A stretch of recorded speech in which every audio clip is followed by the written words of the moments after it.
Bond ফিশনটা আমি বললাম, that is যেখানে তোমার কি হবে, ইলেকট্রন রিঅর্গানাইজেশন হবে। তোমার বন্ড ব্রেকিং আর বন্ড তোমার কি হবে, কিছু বন্ড ভাঙবে, কিছু বন্ড তৈরি হবে। তো সেটা সাধারণত তোমার ইলেকট্রনিক রিঅর্গানাইজেশনের মাধ্যমে, সেটা তোমার হোমোলাইটিক ফিশন হতে পারে, হেটারোলাইটিক ফিশন হতে পারে। তো এবার দেখো, এটা মুছে ফেললাম।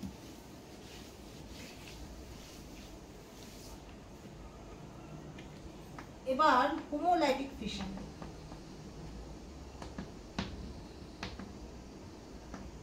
ফিশনটা করিয়ে দিয়ে এটা আপাতত শেষ করছি। এর পরের দিন আমি কিসে স্টার্ট করব, তোমার কি আছে কমিউনিকেশন দিয়ে, ঠিক আছে? ওটা জেনারেল অ্যাপটিটিউডের মধ্যে পড়বে, ডব্লিউবি সেটের। ওকে, তো তোমার হোমোলাইটিক ফিশন কি আছে, এ bond cleavage in which the shared pair of electrons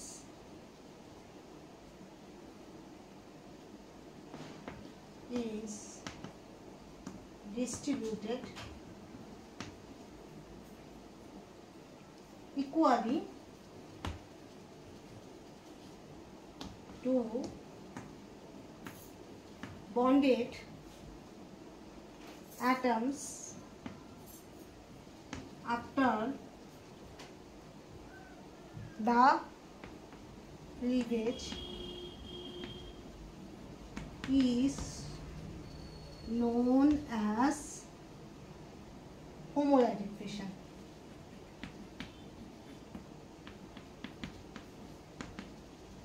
কি বলছে?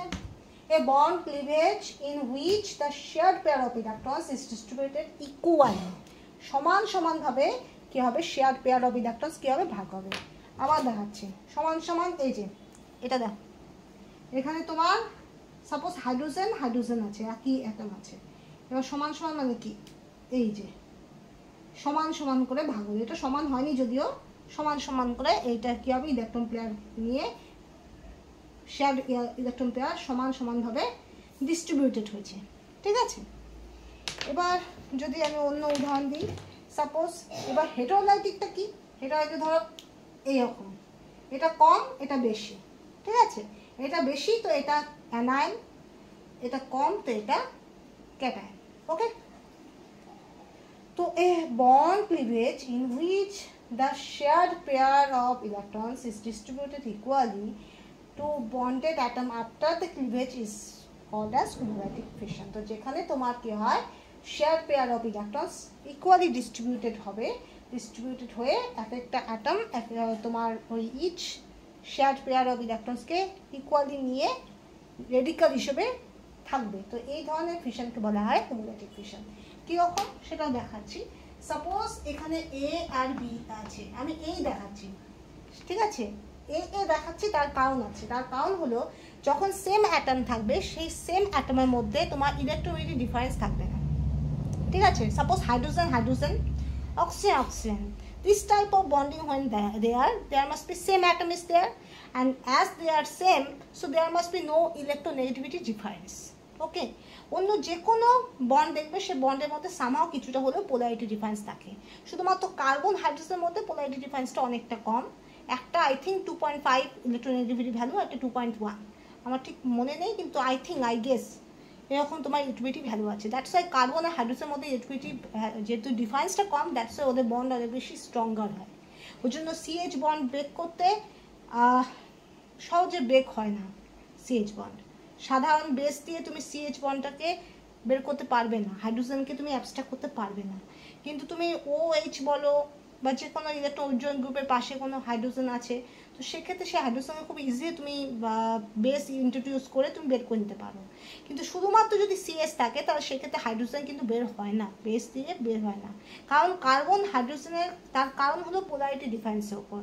কার্বন হাইড্রোজেনের ইলেকট্রিবিলিটি ডিফারেন্স অনেক কম, অ্যান্ড দ্যাটস ওয়াই কার্বন হাইড্রোজেনের মধ্যে পোলারিটি জেনারেট করলেও সেটা খুব যে মেজরভাবে জেনারেট করে তা নয়। তো তো দ্যাটস ওয়াই কী হয়, carbon hydrogen bond much stronger হয়। অন্য যে পোলার বন্ডগুলো হয় সেই পোলার বন্ডগুলো থেকে carbon hydrogen bond much stronger হয়। কিন্তু এটাও মনে রাখবে, কার্বন হাইড্রোজেন বন্ড যেহেতু কিছুটা হলেও ইলেকট্রনবিলিটি ডিফারেন্স থাকে, সেই জন্যই কিন্তু কার্বন হাইড্রোজেন বন্ডগুলো তোমার হাইপার কনজুগেশন এগুলো দেখায়। ঠিক আছে, দ্যাট শুড বি পসিবল।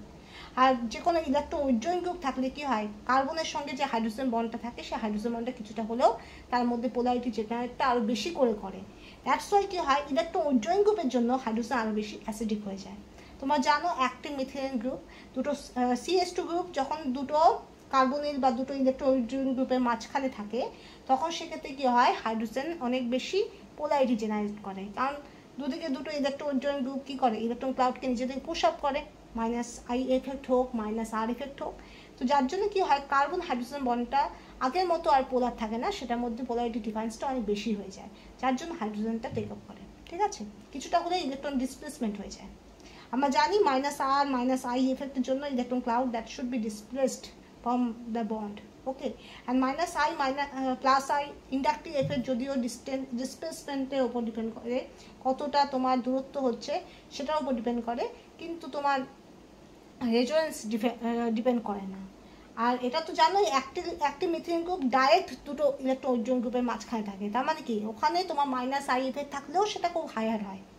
ঠিক আছে, তো due to this active methylene group অনেক বেশি অ্যাসিডিক হয়।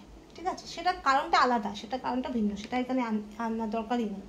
তো এবার দেখো, তো সেক্ষেত্রে কী হয়, তোমার এখানে একটা ইলেকট্রন আছে, এখানে একটা ইলেকট্রন আছে, বোঝা যাচ্ছে? তো এই একটা ইলেকট্রন নিয়ে নিচ্ছে, এই একটা ইলেকট্রন নিয়ে নিচ্ছে। তো এটাকে তুমি এ ইলেকট্রন আর এই ইলেকট্রন হিসেবে লিখবে না। ঠিক আছে, এটা লেখার একটা কায়দা আছে, সেই কায়দাটা কি, সেই কায়দাটা ডট দিয়ে রেডিকাল বোঝাবে, আমার দুটো রেডিকাল জেনারেট হচ্ছে। এবার এটা বলতে পারো না যে সবসময় এই হবে, বিও হতে পারে, রেডিকাল বি রেডিকালও হতে পারে। ঠিক আছে, তো এটা সাধারণত কিসের কখন হয়, due to fission odd electron species can be generated. This is an odd electron species. ঠিক আছে, odd electron species generate করে, they are called as free radical. Okay, and this fission generated in presence of সাধারণত তোমার হয় hit use হয়, নয়তো HNO বা photon use হয়, right. In presence of light or heat there must be generally homodiatic fissions can be there, and that's why odd electron species or radicals that should be generated. ওকে, মনে থাকবে? ওকে, এবার সবসময় মনে রাখবে, এর ক্ষেত্রে আমরা জানি অড ইলেকট্রন স্পিসিস যখনই থাকে তখন সেক্ষেত্রে ESR অ্যাক্টিভ হয়। ঠিক আছে, that is electron spin electron spin resonance Spectra, যেটা সেখানে অড ইলেকট্রন স্পিসিসই শো করে। তো ওকে, এটা হলো হোমোলাইটিক ফিশন। এবার আমরা হেটারোলাইটিক ফিশন দিয়ে আপাতত শেষ করব।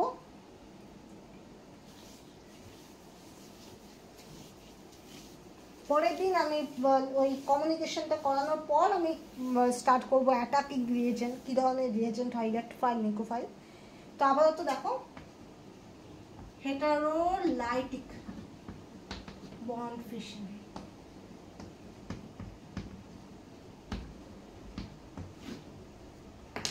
ওকে,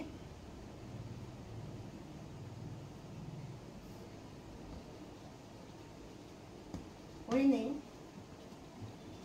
covalent bond breaks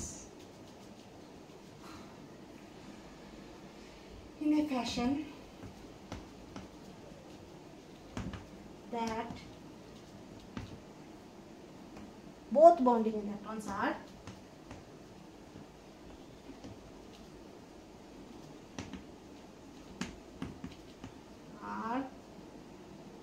attracted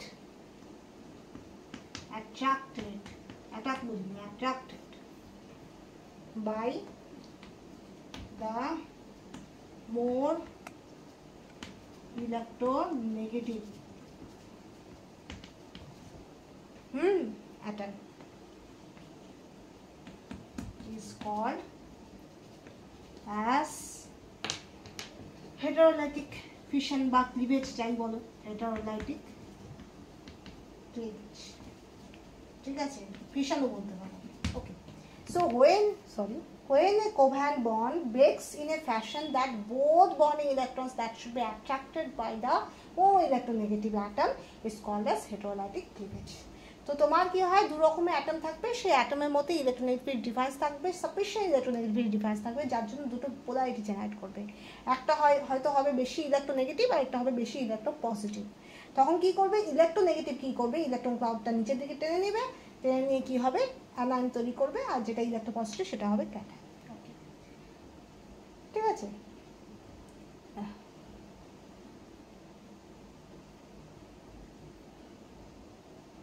যেমন উদাহরণ দিচ্ছি, suppose A R A B না বলে এইচ আর সিএল দিচ্ছি। HCl হলো হাইড্রোক্লোরিক অ্যাসিড। তোমরা জানো HCl is much stronger acid because of why? Because fluorine is much electronegative. ফ্লুরিনের ইলেকট্রিবিলিটি অনেক বেশি, তুমি বলতে পারো সবচেয়ে বেশি ইলেকট্রোনেগেটিভ হলো ফ্লুরিন। ফ্লুরিনের পর তোমার মোস্ট ইলেকট্রোনেগেটিভ এলিমেন্ট হিসেবে ক্লোরিন আর অক্সিজেন কনসিডার্ড হয়, তারপর নাইট্রোজেন। তো তোমার ফ্লুরিন সবার আগে আসে, কিন্তু যেহেতু ফ্লুরিনের মধ্যে তোমার এমন কিছু স্পেশাল প্রপার্টি ইউজ হয়, যার জন্য কি হয়, ফ্লুরিনের পর আমরা ধরবো ক্লোরিনকে, ক্লোরিনের পর অক্সিজেন, নাইট্রোজেন, এগুলো হলো ইলেকট্রোনেগেটিভ, হাইলি ইলেকট্রোনেগেটিভ এলিমেন্ট। ঠিক আছে, সেই জন্য সবসময় দেখবে ফ্লুরিনের পাশে হাইড্রোজেন থাকলে HF, HCl এগুলো খুব দ্রুত ডিসোসিয়েট করে H+ দেয়। দে আর স্ট্রং অ্যাসিড। ওকে, আর যে তোমার অক্সিজেন আর নাইট্রোজেনের কথা বললাম, সেগুলো মনে রাখবে, যখন তোমার রিয়াকশানগুলো হয় তখন দেখবে ও এর পাশে হাইড্রোজেন থাকলে, এনের পাশে হাইড্রোজেন থাকলে সেগুলো অ্যাসিডিটি শো করে। ঠিক আছে, কিন্তু ওই যে বললাম ইলেকট্রোনেগেটিভের ওপর ডিফারেন্সের ওপর ভিত্তি করে তোমার কোনোটা বেশি অ্যাসিডিক, কোনোটা কম অ্যাসিডিক হয়। ওকে, আর নাইট্রোজেনের ক্ষেত্রে তো কিছু ক্ষেত্রে বেসিক প্রপার্টিও শো হয়, প্রত্যেকটা আলাদা আলাদা ব্যাপার আছে অ্যাসিডিটি আর বেসিডিটির মধ্যে দিয়ে। শুধু এটা জেনে রাখো, HCl, HF, HBr এগুলো হলো অ্যাসিড। এই হ্যালোজেন সিরিজের যতগুলো হাইড্রোজেন জাতীয় যেসবগুলো আছে, যে HCl সাধারণত কী হয়, HCl, HBr, HR এরা কিন্তু, আর HF এরা হলো অ্যাসিডিক হয়, এরা প্রত্যেকে অ্যাসিডিক হয়, এরা প্রত্যেকে H+ দেয়। ঠিক আছে, এবার অ্যাসিডিটি তোমার টপ টু ডাউন কিন্তু ইনক্রিজ করে, উপর থেকে নিচে বাড়তে থাকে। কেন বাড়ে? Because of due to overlap. তোমার হাইড্রোজেন ছোটো size, smaller size, that's why hydrogen size is small, but when you go in the group top to bottom, there must be size gradually increases, and that's why due to size differences overlap can be decreases, and that's why acidity increases. So that's why top to down acidity increases, for especially for halogen series, fluorine, chlorine, bromine, iodine, তাদের ক্ষেত্রে কী হয়, তোমার উপর থেকে নিচে কী হয়, size বড় হতে থাকে, যেহেতু এক্সট্রা শেল অ্যাড হতে থাকে সেজন্য সাইজও বড় হতে থাকে, যার জন্য কী হয়, হাইড্রোজেন তো ছোটো এলিমেন্ট, তো ওর সাইজও ছোটো, তো তার সঙ্গে ভালো এফেক্টিভ ওভারল্যাপ আস্তে আস্তে উপর থেকে নিচে কী হয়, কমতে থাকে। অ্যান্ড দ্যাটস ওয়াই যেহেতু ওভারল্যাপ কমতে থাকে উপর থেকে নিচে, দ্যাটস ওয়াই ওদের বন্ডিংটাও কমতে থাকে, তো ওদের বন্ডটাও কী হয়, উইক হতে থাকে উপর থেকে নিচে। দ্যাটস ওয়াই কী হয়, HF থেকে HCl, HCl থেকে HBr, HBr থেকে HI, তুমি যদি যত যেতে থাকবে অ্যাসিডিটি কিন্তু গ্র্যাজুয়ালি ইনক্রিজ করবে। ওকে, তো সেটা ইনঅর্গানিকের ম্যাটেরিয়াল, সেটা আমি আর বলছি না। তো এইভাবে করে অ্যাসিডিটি, বেসিডিটি চেক হয় অনেকগুলো ম্যাটারের ওপর দিয়ে, সেটা ওভারল্যাপ হতে পারে, সেটা কনজুগেট বেসের স্টেবিলিটি দিয়ে হতে পারে। তো this is the another topic is there. এবার দেখো, chlorine is much electronegative, that's why ও কী করে, এই যে মাঝখানে যে দুটো ইলেকট্রন শেয়ার হচ্ছে, হাইড্রোজেন একটা ইলেকট্রন দিচ্ছে, ক্লোরিন একটা ইলেকট্রন দিচ্ছে, তো কি হচ্ছে, দুটো ইলেকট্রনকেই ক্লোরিন নিচে নিয়ে নিচ্ছে, দুটো ইলেকট্রনকেই ক্লোরিন নিয়ে নিচ্ছে, বা বলতে পারো ইলেকট্রন ক্লাউড যতটা আছে গোটাটাকেই ক্লোরিন নিয়ে, বা বেশিরভাগটাকেই ক্লোরিন নিয়ে চলে যাচ্ছে। তো আলটিমেটলি তাতে কি হবে, তাতে H+ বা ক্যাটায়ন তৈরি হবে, অ্যান্ড Cl- অ্যানায়ন তৈরি হবে। তো এই ধরনের যখন ফিশন হবে, যখন তোমার ইলেকট্রন ক্লাউডটাকে ইকুয়ালি ডিস্ট্রিবিউটেড হবে না, তোমার সমান সমান ডিস্ট্রিবিউটেড হবে না, সেখানে তোমার কেউ বেশি কেউ কম পাবে, ক্লোরিন বেশি পেলো, হাইড্রোজেন কম পেলো, কারণ ক্লোরিন হলো much more electronegative and hydrogen is much more electropositive. That's why কী হচ্ছে, ক্যাটায়ন অ্যানায়ন তৈরি হচ্ছে, এখানে কোনো ফ্রি রেডিকাল তৈরি হচ্ছে না। তো এই ধরনের ফিশনগুলোকে বলা হয় হেটেরোলাইটিক বন্ড ফিশন। ওকে, এবার এটা যে কোনো, এর জন্য তোমার সবসময় হিট বা লাইট এরকম স্পেসিফিক্যালি ইউজড হয় না, এটা সাধারণতও হয়, এমনিও হয়ে যায়। ঠিক আছে, শুধুমাত্র তোমার পোলারিটি ডিফারেন্স থাকতে হবে, ইলেকট্রোনেগেটিভ ডিফারেন্স থাকতে হবে, তাহলে এটা ফিজিবল হয়। আর যদি তা না হয় তাহলে কিছু স্পেশাল কেস হয়, তখন সেক্ষেত্রে কী হয়, ইলেকট্রন উজ্জ্বল গ্রুপ, ইলেকট্রোডোনেটিক গ্রুপের ব্যাপার থাকে, তখন সেক্ষেত্রে কিছু কিছু স্পেশাল কেসে তখন পোলারিটি জেনারেট হবে, তখন সেক্ষেত্রে তোমার হেটারোডাইনামিক বন্ড ফিশন হবে। পোলারিটি জেনারেট করতেই হবে, সেটা তোমার নর্মালি পোলারিটি জেনারেট হোক বা কোনো রিয়াকশানে স্পেসিফিক্যালি কোনো কন্ডিশন মেনশন করে হোক, কোনো গ্রুপের জন্য হোক, বন্ডটাকে পোলারিটি জেনারেট করতে হবে, বন্ডটার মধ্যে ইলেকট্রোনেগেটিভ ডিফারেন্স তৈরি হতে হবে, বন্ডটার মধ্যে পোলারিটি ডিফারেন্স তৈরি হতে হবে, তাহলেই কী হবে, একটা ইলেকট্রোনেগেটিভ এলিমেন্ট সেই ইলেকট্রন ক্লাউডটাকে নিয়ে চলে যাবে আর পজিটিভটা থেকে যাবে। আমি এটা খুব ভালো করে মনে রাখি এইভাবে, আমি আর আমার বোন সাপোজ আমাদেরকে আপেল দেওয়া হয়েছে বা কোনো খাবার দেওয়া হয়েছে, তো এবার আমাদের মধ্যে এমন একটা সমঝোতা হলো যে আমরা দুজন সমান সমান খাবো, ঠিক আছে?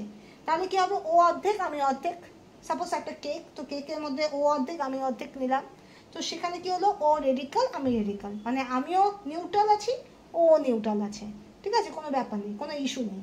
এবার ধরো আমি কি করলাম, গোটা কেকটাই আমি খেয়ে নিলাম, এবার কি হবে, এবার হবে সে ক্যাটায়ন হয়ে যাবে, আমি অ্যানায়ন হয়ে যাব, সে আমি আর সে দুজন দুই বিপরীত মেরুতে চলে যাব, তাই না, ঝগড়া হবে, তা আমি অ্যানায়ন হয়ে বসে থাকবো, মানে কি আমি কেকটা খেয়ে ফেলছি, এখন আমার কিছু করার নেই, তো এখন আমি আমার অহংকার নিয়ে বসে থাকবো, আমার ইগো নিয়ে বসে থাকবো, আর সে ইলেকট্রন ডেফিসিয়েন্ট হয়ে দুঃখে কষ্টে এসে ক্যাটায়ন হয়ে পড়ে থাকবে। এইভাবে করে আমি মনে রাখি হেটারোলাইটিক অ্যান্ড হোমোলাইটিক ক্লিভেজ।